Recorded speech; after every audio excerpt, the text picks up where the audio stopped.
Welcome to Pro Tips. Please like, share, and subscribe.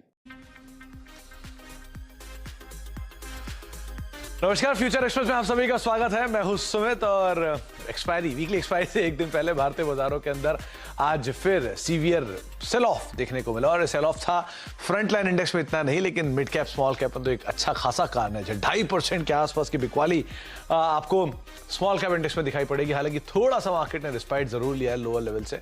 Nifty करीब 1% नीचे अभी भी कामकाज कर रहा है, 98 अंक नीचे है। मिड कैप इंडेक्स 0.5% नीचे, जो थोड़ी देर पहले 1.5% की फॉल के साथ था वो अब 0.5% नीचे कामकाज कर रहा है। लेकिन आज आपको ज्यादा सीवियर जो ब्लॉकेज दिखाई पड़ेगा वो दिखाई पड़ेगा स्मॉल कैप में। ये अभी भी करीब 2% नीचे, थोड़ी देर पहले 2.5% पौने 3% नीचे कामकाज कर रहा था।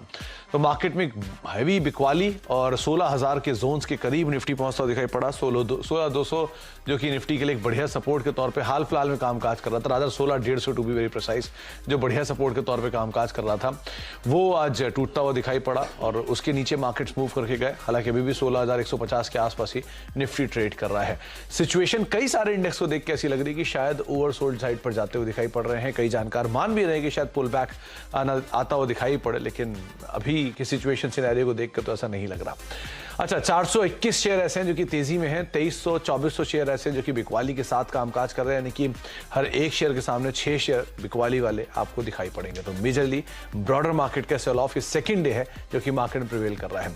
स्मॉल कैप इंडेक्स का आप चार्ट लेके आइए पिछले करीब 15 दिन का, क्योंकि पिछले 15 में से 9 ऐसे सेशन थे स्मॉल कैप इंडेक्स में जहां पर लगातार बिकवाली आते हुए दिखाई पड़ रही है। फ्रंट लाइन इंडेक्स में इतनी बिकवाली नहीं हुई है जितनी मिड कैप स्मॉल कैप में, और मिड कैप स्मॉल कैप में भी स्मॉल कैप की बिकवाली आपकी स्क्रीन पर ज्यादा आपको दिखाई पड़ेगी। और ये अगर कैंडल स्टिक चार्ट के जरिए देखेंगे तो वहां पर सेल ऑफ ज्यादा होगा। 13% के आसपास जो स्मॉल कैप इंडेक्स है ये पिछले 9 सेशन में इरोड होता हुआ दिखाई पड़ा है। ये आप देख रहे हैं कि लगातार जो बिकवाली का दौर है वो स्मॉल कैप के अंदर आता हुआ दिखाई पड़ रहा है, इसीलिए सीवियर डैमेजेस जो हैं वो पोर्टफोलियोज में आपको दिखेंगे। खैर, हमारे साथ आज चंदन तापड़िया मौजूद होंगे जिनसे हम बातचीत करेंगे मोतीलाल ओसवाल सिक्योरिटीज से। कल हमारे साथ शिवांगी सरदा थी मोतीलाल ओसवाल सिक्योरिटी से, और आज चंदन हमारे साथ मौजूद होंगे। उनसे हम बातचीत करेंगे उनके सस्ते ऑप्शन को लेकर, उनके बढ़िया इंडिविजुअल कॉल्स को लेकर और उनके मार्केट के रुख रवैये के ऊपर भी हम बातचीत करेंगे। साथ ही साथ हमारे साथ एशियन पेंट्स की मैनेजमेंट भी मौजूद होगी बातचीत करने के लिए, जिनसे हम चर्चा करेंगे कंपनी के नंबर्स को लेकर। इनफैक्ट वो हमारे साथ मौजूद भी हैं, उनसे हम पहले चर्चा कर भी लेते हैं। सर नमस्कार, स्वागत है कार्यक्रम में। सबसे पहले तो जो चौथी तिमाही के नंबर्स थे वो बेटर साइड पे ही दिखाई पड़े, डिस्पाइट कि काफ़ी ज़्यादा इनपुट कॉस्ट का इम्पैक्ट था इस तिमाही के अंदर, वॉल्यूम पे इम्पैक्ट आने की बातचीत थी, क्रूड हायर साइड पर था। इन सब चीज़ों के मद्देनज़र कैसे रहे नंबर्स, कैसे आपने अपने मार्जिन को मेंटेन किया और क्या सिचुएशन रही अमित जी? तो ओवरऑल अगर हम देखें थोड़ा चैलेंजिंग क्वार्टर था, क्योंकि जनवरी में कोविड का थर्ड वेव का असर दिखा हमें, किंतु फेब और मार्च में डबल डिजिट वॉल्यूम ग्रोथ्स हमने हासिल करी। तो उसकी वजह से आई थिंक टॉप लाइन का प्रदर्शन अच्छा रहा। बोथ रिटेल और इंस्टीट्यूशनल सेल्स और इंडस्ट्रियल सेल्स का परफॉर्मेंस काफी अच्छा रहा। इसके अलावा अगर हम देखें जो हमने प्राइस इंक्रीजेस क्वार्टर 3 में लिए थे वो हमने उसका पूरा रियलाइजेशन क्वार्टर 4 में किया, जिसकी वजह से ऑपरेटिंग जो हमारे ग्रॉस मार्जिन्स हैं और पीबीडीआईटी मार्जिन्स दोनों में सीक्वेंशियली इम्प्रूवमेंट देखने में आई है। और काफी जो स्टैंड अलोन बिजनेस देखें, बोथ क्वार्टर 4 का और पूरे साल का काफी अच्छा प्रदर्शन देखने में आया है। तो मैं समझता हूं कि ओवरऑल डिमांड कंडीशंस अच्छी रही हैं, इन्फ्लेशन का प्रभाव भी Q4 में कम रहा है। तो ओवरऑल इन सब फैक्टर्स को देखते हुए मैं कहूंगा कि प्रदर्शन अच्छा रहा है। अच्छा अमित सर, एक बात और, क्योंकि आपने प्राइस हाइक किए थे जो इनपुट कॉस्ट को मिटिगेट करने के लिए किए गए थे, क्या ये सब्सटेंशियल थे? पहली चीज। दूसरा, और ये जो हाइक आपने किए हैं क्या गोइंग फॉरवर्ड भी हम एक्सपेक्ट करें इनपुट कॉस्ट के मद्देनजर शायद और हाइक्स कंपनी में पेंडिंग है, और हाइक्स का स्कोप है?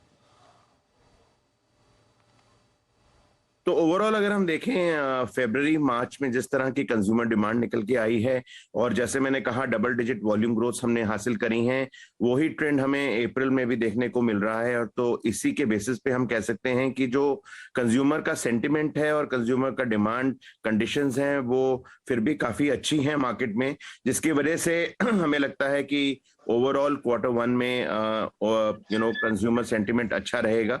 सिर्फ एक ही कारण है कि क्वार्टर वन में कुछ इन्फ्लेशन हमें देखने को दिख रहा है, अबाउट 5 to 7% का इन्फ्लेशन है। हमने 2 प्राइस इंक्रीजेस लिए हैं, एक 1 मई को और एक 1 जून को, लगभग 2% के प्राइस इंक्रीजेस हैं।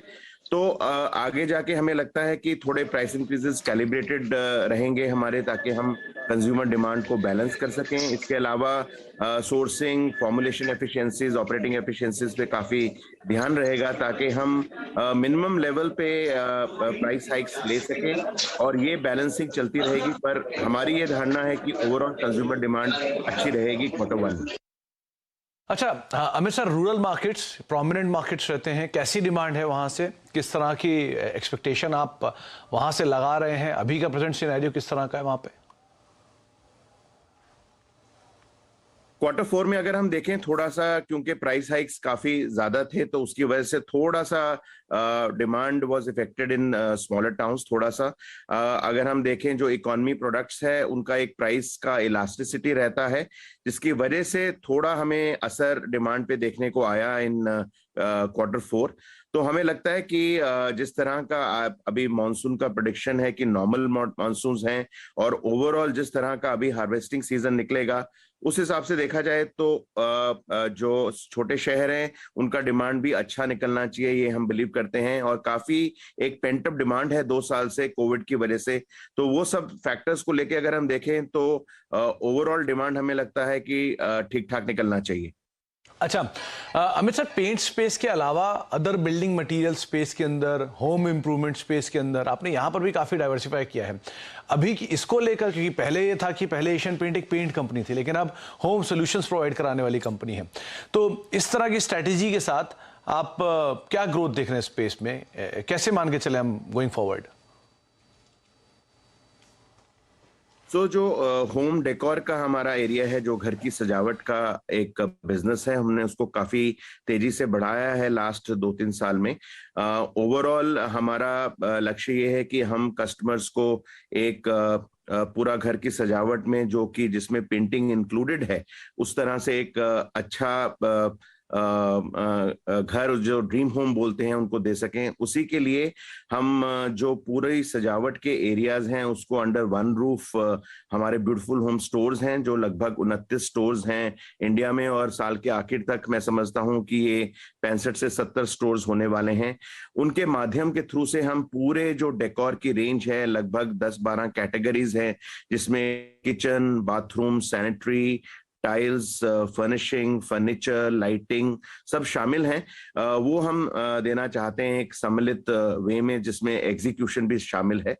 तो इसी के बढ़ाते हुए हमारे पास किचन, बाथरूम और आज की तारीख में फर्निशिंग हमारे इन हाउस मैन्युफैक्चरिंग है। तो इसी को आगे बढ़ाते हुए हमने 2 एक्विजिशन रखे हैं मार्केट में, एक